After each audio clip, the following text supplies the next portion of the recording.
Yo guys, Justin James with the 10-7 here, and I'm here to provide a very interesting fact of all the former UFC fighters that have fought so far in 2025. I'm talking about Jan Blachowicz. I'm talking about Sean Strickland. I'm talking about Israel Adesanya, Henry Cejudo, Jamal Hill, Leon Edwards, and Yuri Prochazka. Guys, these are all huge names and again, former UFC champs, and some are arguably the greatest to compete in the division. But out of these 7 fighters, only one has been able to put together a win, and that's Yuri Prochazka. Guys, we talk about the mental side of MMA and getting to the top of the mountain and being able to stay there, because when we list off all these guys, Leon Edwards, incredible.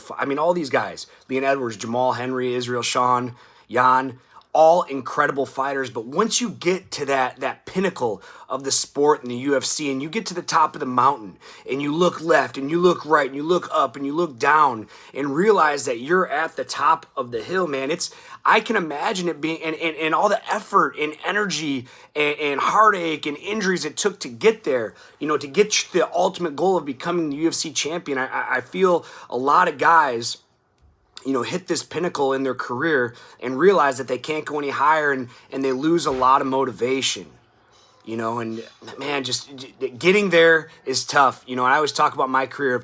Getting to the UFC was really tough, but staying there was even tougher, because everybody you fight is tough. And when you're talking about these 7 guys, they're always fighting the best fighters in the world. They're not getting tune-up fights in the top 15, top 20. These guys are always fighting top 5 guys.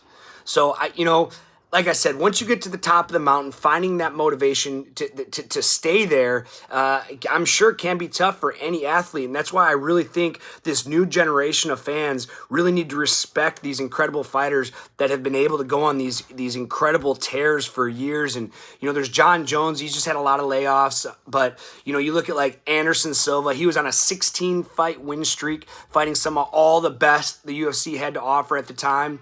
You look at guys like George St. Pierre. They were able to put it together for such a long time, man. Like they say, winning the UFC championship is beyond tough, but being able to stay the champion, it's a mental struggle, not just a physical struggle, because everybody has a target. You have a target on your back. Everybody's coming for you, and you don't have. I think when you're going up into the rankings, going through the rankings, getting that chance to fight for a championship, you're able to put your target on a set individual. You're able to be like, all right, this is the champion now. I'm going to win 1 or 2 more fights, and that's who I want to fight, and I'm going to prepare, and I know how to do this. But as the champion, as the other side of that coin, you don't really have a place to put your sights on unless you're looking for a rematch. Like maybe you won one. Like we have Alex Pereira right now with Ankalaev, and they're talking about a rematch. Alex, was hurt. If Alex, if he has only fought once in 25, that's another guy to add to the list. So again, having, not really sure, as you're the champion, everybody's coming for you. You're not really always sure who you're going to fight next. And I think that does have to play with the mental game of just everybody's gunning for you. And, got these up and coming guys that are coming in hot, fully motivated, fully rested, because they haven't, they're just starting to get through and break into lineup. You look like Sean Brady, who just put a clinic on Leon Edwards. Man, I did not see that coming. I really thought Leon was going to be able to turn it around here. But again, he was already the champ, and he's lost a couple fights now. And the more fights you lose, I always say double. So, like, for instance, you lose 1 fight in the UFC. If you're 1 fight away from a championship and you lose, now you're 2 fights away. If you lose again, you're probably 4 fights away, and really just depending on, there's circumstance. You look at Justin Gaethje, who's won 3 out of his last 4, but he lost at UFC 300. I think he's a different situation, just because, he stepped up for UFC 300, saved the event, had an incredible performance, just unfortunately lost at the end of it. But as he comes out, he was supposed to fight Dan Hooker, and unfortunately that fight didn't go down, so they had a rematch.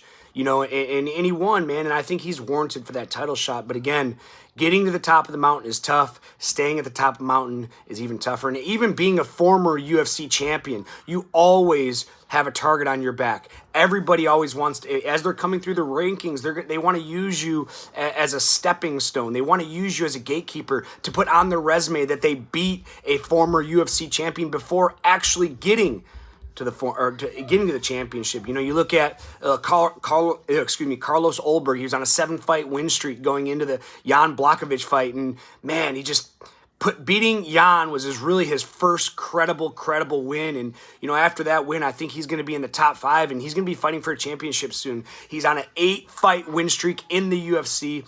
I think 6 finishes, 2 decisions, just won a decision recently. Man, and then you look like Sean Strickland. Unfortunately, he's lost, twice to the champ. I don't see Sean getting a title shot anytime soon unless DDP gets knocked off. Israel, man, one of the greatest, at one time he was arguably talked about one of the greatest middleweights of all time. And, he hasn't been able to put together wins. Henry Cejudo, Olympic champion.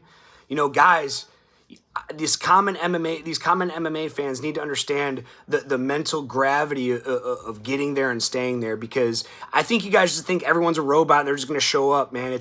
I tell you what, MMA is one of the hardest. Actually, I think MMA is the hardest sport in the world, because anybody of any size can do it, of any athleticism trait. You look at football players, basketball players, they're the biggest, they're the baddest, they're the most athletic. Someone like me cannot play professional football. Someone like me cannot play professional basketball, but we can fight professionally, given our size discrepancies. And man, when you got so many guys coming through the rankings and all these hungry guys, man, it's just, I have a lot of sympathy for these guys, and being fans of all of them, I hope, by the end of the year, they can get some wins under their belt. And, if they need to retire, I hope they retire on a win. And if they want to keep fighting out, like myself, I've lost like 6 of my last 7 fights.